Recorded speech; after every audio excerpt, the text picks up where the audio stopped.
Kinuha ulit ni Briggs ang kanyang telepono at may tinawagan. Kita ko ang marahas niyang pagkagat sa labi niya. He is trying to suppress his anger. Adam, did you survive the collision? Tanong ni Briggs. Hindi ko alam kung nagbibiro ba siya dahil seryoso mukha niya pero hindi naman siguro sasagot yung kausap niya kung hindi iyon nakaligtas, hindi ba? Napahirap ako sa sarili ko. Come on, Vienna. Nakakapag-isip ka pa talaga ng kalokohan sa sitwasyon mong ito? Do it now. I don't care how you'll handle it. Bomb them. Attack them, whatnot.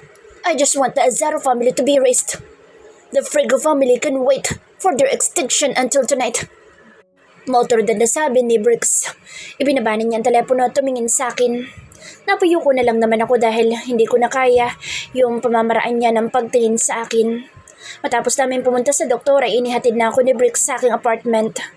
Tumungo ako sa kanya at nagpaalam na.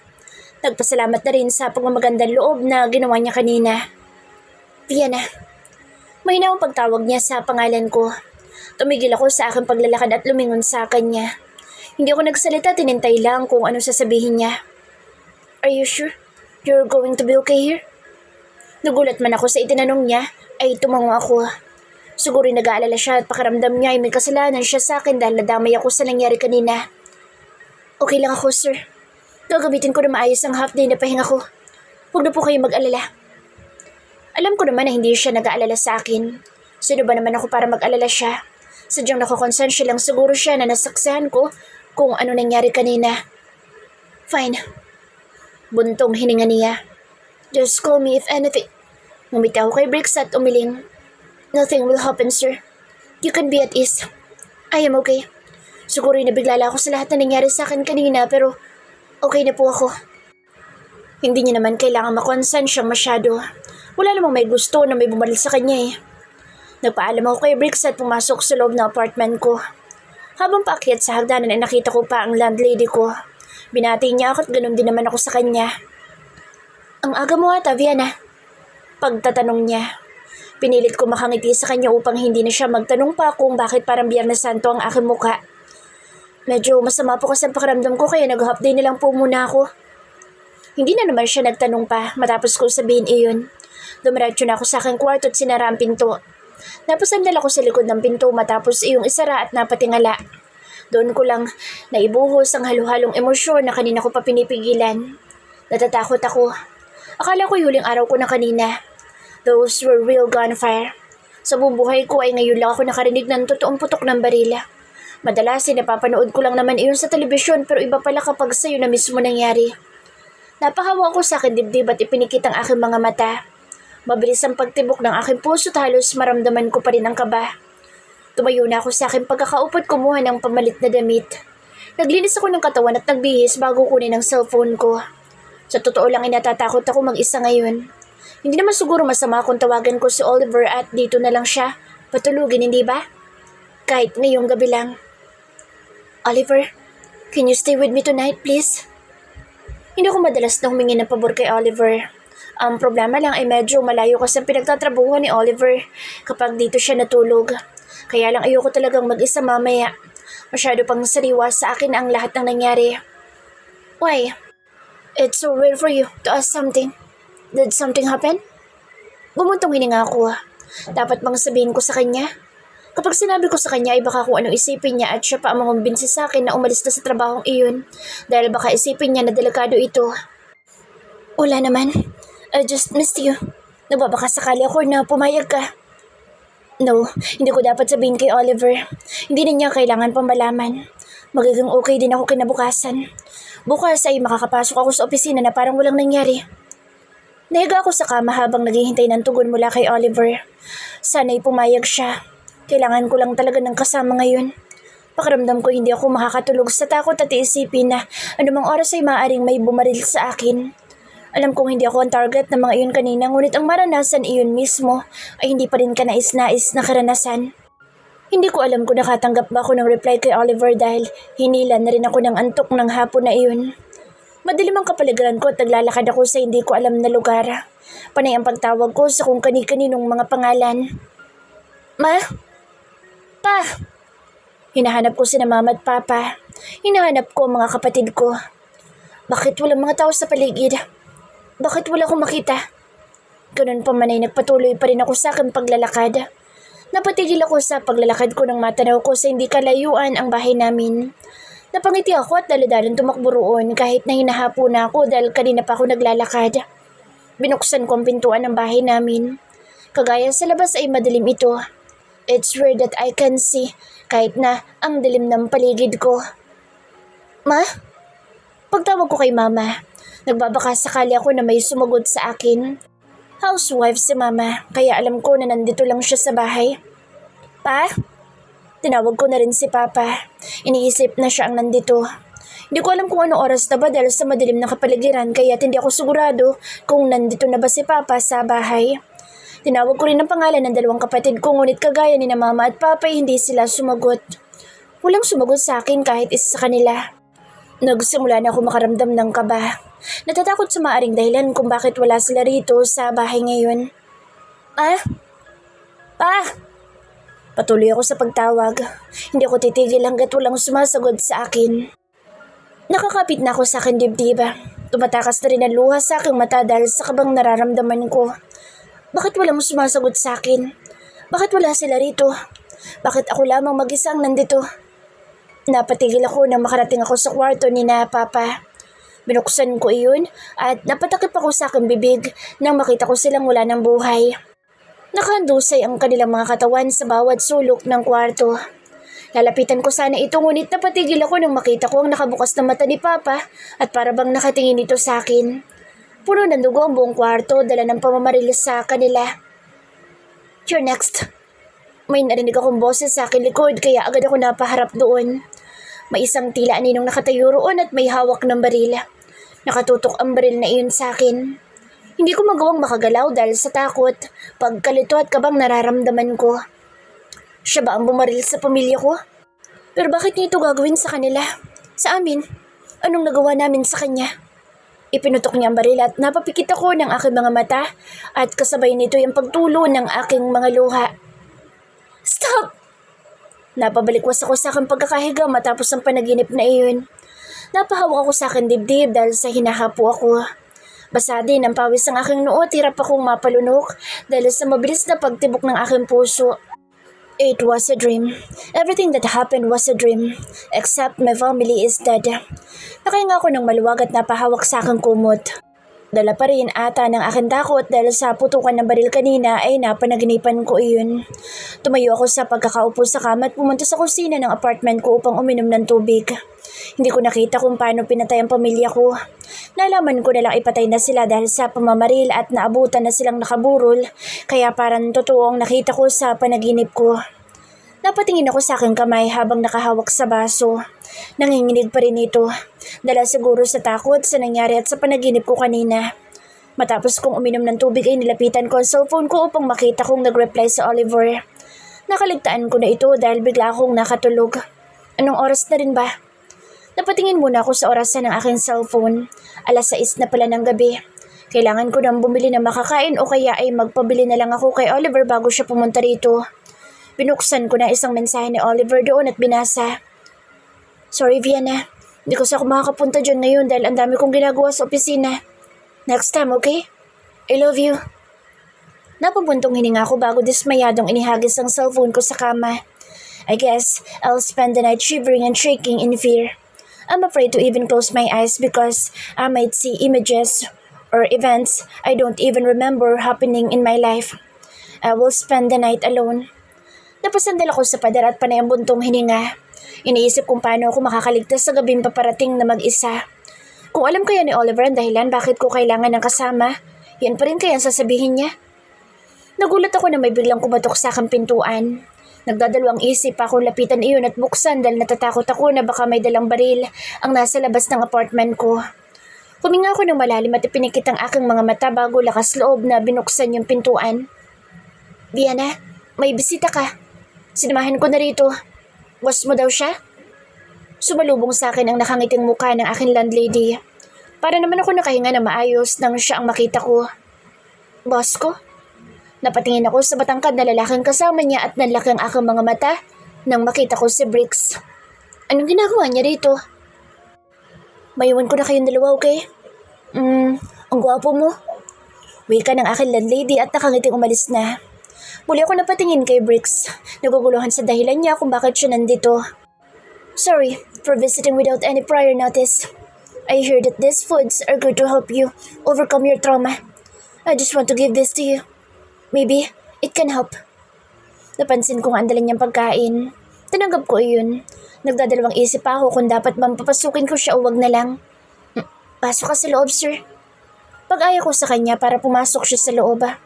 Napansin kong pagkagulat niya sa sinabi ko pero tumanguri naman at pumasok sa loob ng apartment ko. Maayos naman ang apartment ko, kaya tingin ko ay wala akong dapat na ikahiya sa kanya. Hindi rin naman nakakalat ang mga gamit ko dahil maimis akong tao. Maupo ka muna, sir.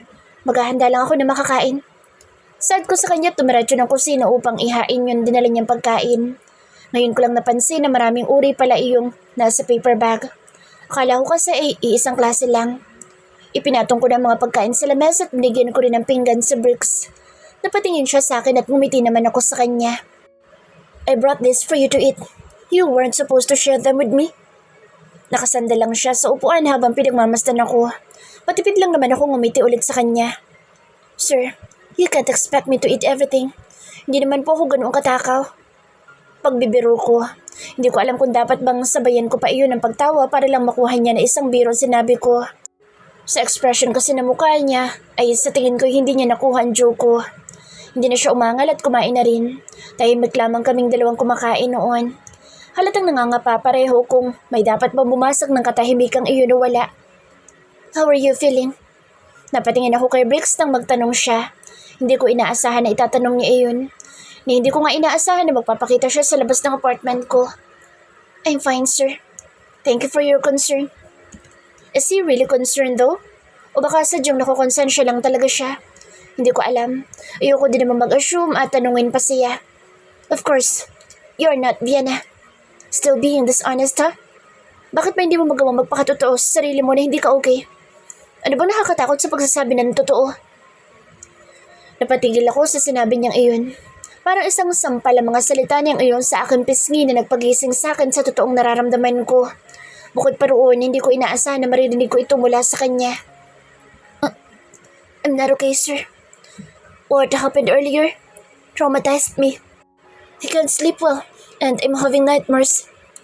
I'm afraid to sleep alone tonight because I may see things or events I don't want to see. A single noise can make me twitch and tremble in fear. I'm so afraid that I don't know what to do other than crying. Tumingin ako kay Bricks at nanginginig ang aking mga labing umiti sa kanya. Pinipigilan na maaaring pagbagsak ng mga luha. Hindi ko sigurado kung ito bang gusto niyang marinig mula sa akin, ngunit ito yung mga salitang kanina ko pa hinihintay na mailabas at ngayon may napagsasabihan na ako. Kahit papaano gumaan ang nararamdaman ko. Napatulala sa akin si Bricks. Hindi siya nagsalita. Ang reaksyon niya naman ngayon ang hindi ko maipaliwanag. Pilit akong tumawa at umiling-iling pa. Pero okay lang ako, sir. Meron ako nitong nararamdaman na kailangan kong bawiin ng mga sinabi ko. Baka lalo niya lamang sisihin ang sarili dahil sa nangyari at makaramdam ng konsensya sa isang bagay na hindi naman niya sinasadyang mangyari. I'm sorry. Para bang wala siya sa sarili nang sinabi niya iyon sa akin. Nawala ang pilit kong ngiti sa akin labi dahil sa narinig ko. Marasa kong umiling sa kanya at iwinagayway pa ang kamay. Ipinaparating na hindi niya kailangang sabihin iyon. Hindi niya kailangang humingi ng paumanhin. No need to apologize, sir. Wala ka namang ginawang kasalanan sa akin. Isa pa, hindi naman natin inaasahan na mangyayari iyon. Still, I gave you a traumatic experience that you shouldn't experience in the first place. If I didn't force you to eat lunch with me, Vienna, just let me apologize. Giit niya. Natahimik ako sa sinabi niya. Hindi ko na mawari kung anong dapat sabihin sa kanya. Nagpatuloy na kami sa pagkain. Muli kaming nabalutan ng katahimikan dahil doon. Anyway, hindi ba pupunta ang boyfriend mo rito? Hindi ba kayo magkasama sa isang bahay? Nagtaas ako ng tingin sa kanya dahil sa biglang tanong niya. Umiling ako. No, sir. It's Bricks, Vienna. We're outside the office. Pagputol niya sa sinasabi ko, kinagat ko naman ang labi ko at tumango. Okay, Bricks. Tumango-tango ako at pinaulit-ulit pa sa isip ko na yun dapat ang itawag ko sa kanya. My boyfriend and I, we live separately. Sa Quezon City kasi ang work niya, kaya mas pinili niyang doon ko muna mauupahan para hindi siya mahirapan sa biyahe. Nakita ko ang pagtaas ng kilay ni Briggs dahil sa sinabi ko. But we just saw him in Makati earlier. Akala ko yung sa Makati lang din siya nagtatrabaho. Uminom si Briggs ng tubig at halata pang nabigla siyang malaman na nasa Quezon City si Oliver. May ginawa lang po ata sila sa Makati, kaya sila naroroon. Sagot ko at uminom na rin ng tubig. Tumangutangusi habang nakatikom sa malit na linya ang kanyang bibig. Are you okay here being alone? Napataas ang ulo ko at napatingin ako sa kanya dahil sa itinatanong niya. Bagyamang naguguluhan sa itinanong niyang iyon ay tumango ako. Oo naman, Sir Briggs. Safe naman dito sa amin. Hindi yan ibig ko sabihin. Muling pagputol niya sa aking pagsasalita. You've said you're afraid, right? Kakasabi mo lang kanina. Nagpuna siya ng kanyang bibig bago tumingin sa akin ng diretsyo. You can come to my condo tonight, or until you recover. There is another room in the penthouse. You can occupy it. Sir. Napatayo ko sa sobrang kabiglaan sa sinabi niya. Hindi niyo po kailangan gawin yan. Magiging okay din po ako. Hindi niyo po kailangan maging accountable sa nangyayari sa akin. Maayos po talaga ako. Nang makita ni Brooks ang reaksyon ko, sumandal siyang muli sa kanyang kinauupan at pinagkrus ang hita at humalukip-kip bago muling tumitig sa akin. If you're okay just like how you claim you are, then care to explain why your fingers are shaking? Agad ako napatingin sa aking mga daliri at hindi nga siya mali doon dahil nanginginig ang mga ito.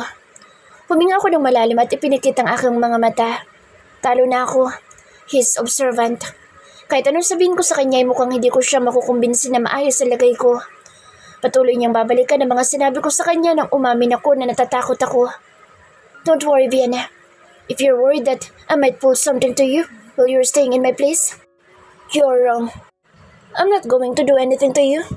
I just want to make sure that you're going to recover and nothing else will happen to you.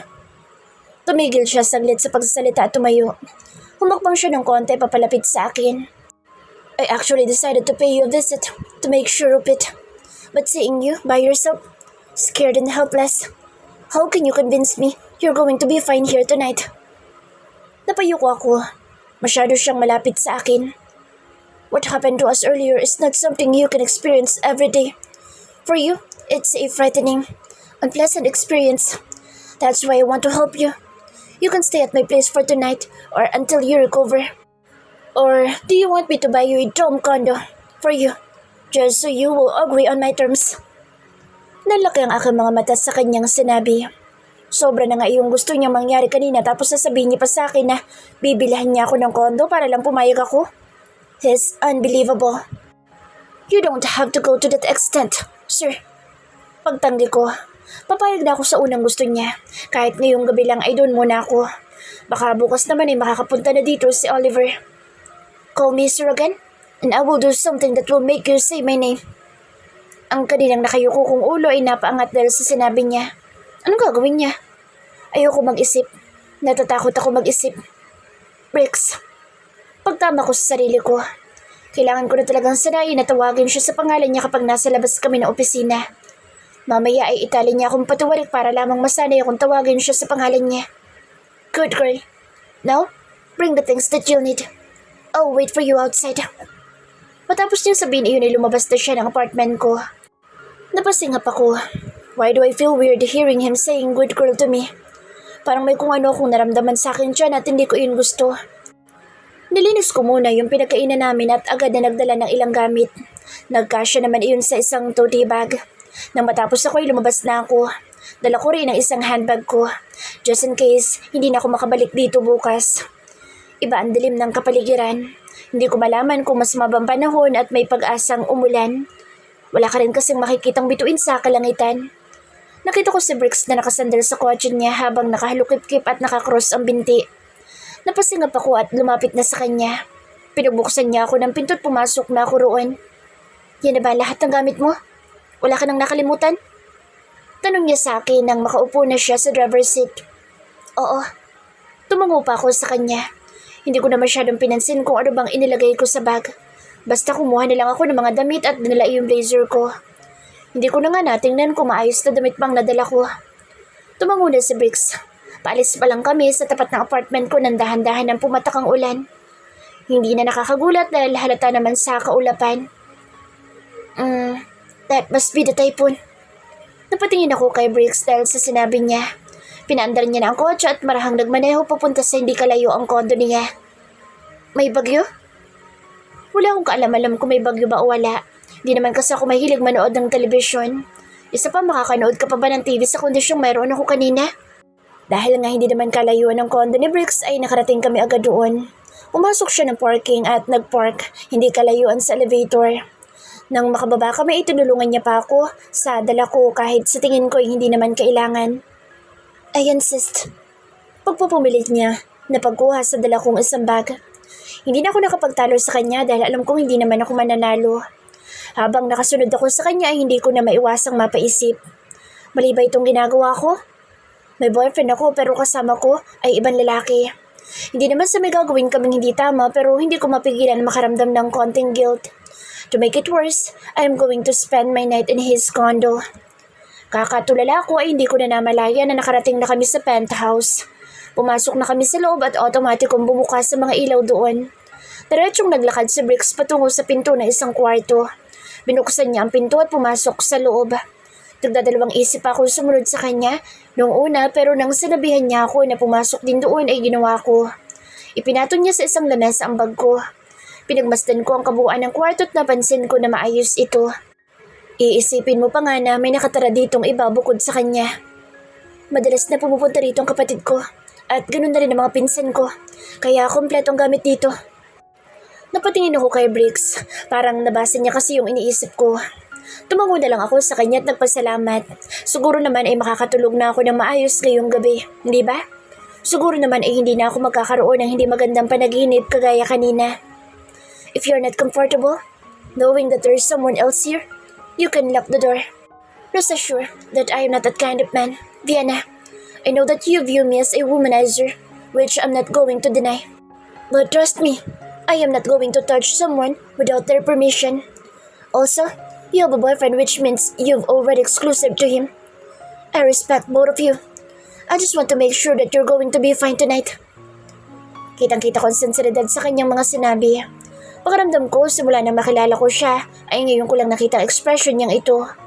Wala yung bahid ng pagiging sarkastiko o biro na kadalasang mayroon ang mukha niya. Umiling ako. Hindi ko naman yun iniisip. Nagpapasalamat pa nga ako na ginagawa mo ito sa akin. Thank you.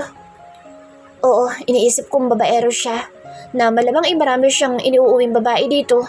Ngunit ni minsan hindi ko naisip na pipilitin niya isang babaeng gawin ang hindi nito gusto. I'll leave you here. If you need anything, I'm just in the living room or in my room. You can always knock at my door. Matipid siyang umiti sa akin at lumabas na ng kwarto. Pinagmasdan ko ang pag-alis niya hanggang sa pagsara niya ng pinto. Parang doon lamang ako nakahinga ng maluwag. Bakit sa tuwing kasama ko si Briggs ay parang may kung anong bumabara at nagpapabigat ng aking dibdib. Madalas tuloy kapag kaharap ko siya o kausap ay nahihirapan akong huminga. Nagising ako kalagitnaan ng gabi, hindi dahil nagkaroon ako ng pangit na panaginip. Sadyang nagising lang ako kahit walang dahilan.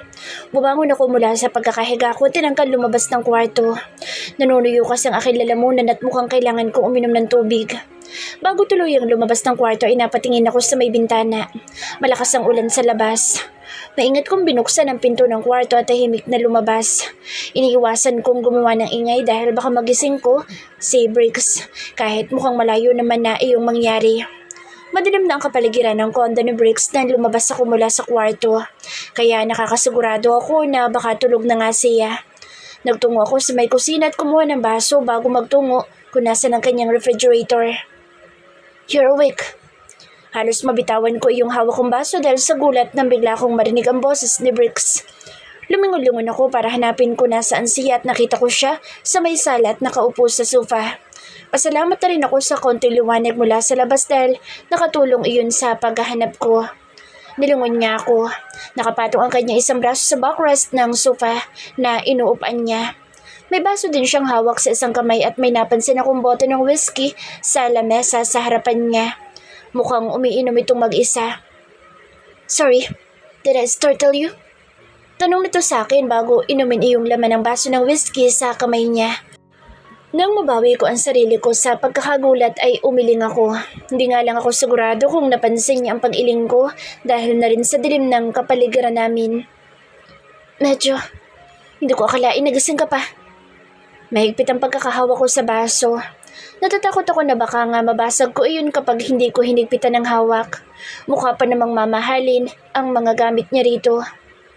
I usually stay up late. Ibinaba niya yung basong hawak niya at muling tumingin sa direksyon ko. Why are you still awake, Diana? Did you have a nightmare? With a breathy yet crooked voice, he said those words. No. Nagising lang ako. Siguro ay dala ng paruruyo na lalamunan ko. Kukuha lang sana ako ng tubig. Ipinakita ko pa yung baso, kahit walang kasiguraduhan na makikita niya nga iyon. Napansin ko ang pagtangoy niya. Bukod sa mga galaw at kilos ng katawan ni Briggs ay hindi ko na malaman kung ano pang ginagawa niya o kung ano ekspresyon niya. Walang sapat na ilaw o liwanag ang kapaligiran para makita ko ekspresyong meron siya. Pero alam ko na mapupungay na siguro ang mga mata niya dala ng pag-inom niya ng alak. Kumuha na ako ng tubig nang hindi na siya nagsalita pa at nang makakuha ay kinakabahan akong uminom. Nang matapos ay hinugasan ko na iyon at nagpaalam na sa kanya na babalik na ako sa kwarto. Good night. Nagdadalawang isip pa akong sabihin iyon ngunit nasabi ko pa rin naman. Tumingin siya sa gawi ko. Hindi ako sigurado kung tama ba ang nakita ko ngunit pakiramdam ko ay ngumiti siya sa akin. Sleep well, Vienna. Kumalubog ang aking dibdib nang marinig ang kanyang mababang boses. Hindi na ako nagsalita pa at bumalik na sa loob ng kwartong tinutuluyan ko. Napasandal ako sa pinto at mabilis ang paghinga ko. Para akong tumakbo ng malayo dahil dito. Why am I breathing like this? Isa pa, bakit ang bilis ng kabog ng dibdib ko? Agresibo akong umiling at tinanggal ang mga bagay na pumapasok sa aking isipan. Bumalik na ako sa pagkakahiga ko at nagtalokbong ng kumot. Hindi dapat ako nag-iisip ng kung ano-anong bagay tungkol kay Briggs. Bukod sa para kami langit at lupa ay may kasintahan ako. Hindi dapat kumakabog ng ganitong puso ko para sa ibang lalaki. Mariin ko na ipinikit ang aking mga mata at pinilit na makabalik sa pagtulog. Tama, itutulog ko na lang ito. Nagising ako dahil sa pagtunog ng alarm ko. Iminumulat ko na ang aking mga mata at nagmamadaling bumangon upang makapag-ayos sa trabaho. Malakas pa rin ang ulan. Mas malakas na nga ata ngayon kaysa kagabi. Ang balitang nakita ko sa mga social media ay ngayong araw daw ang dating ng mismong bagyo at sa NCR ang sentro nito. Iniisip ko pa kung dapat ba ako magluto ng umagahan para kay Briggs. Kumakain ba siya ng umagahan o kumakain na lang siya sa labas bago pumasok na opisina? Hindi naman siguro siya magagalit kung sakali mampakialaman ko ang kusina niya, di ba? Lumabas na muna ako ng kwarto at naisip na maganda ng almusal para sa kanya. Siyempre, idadamay ko na rin ang sarili ko. Last night, I didn't get any nightmares.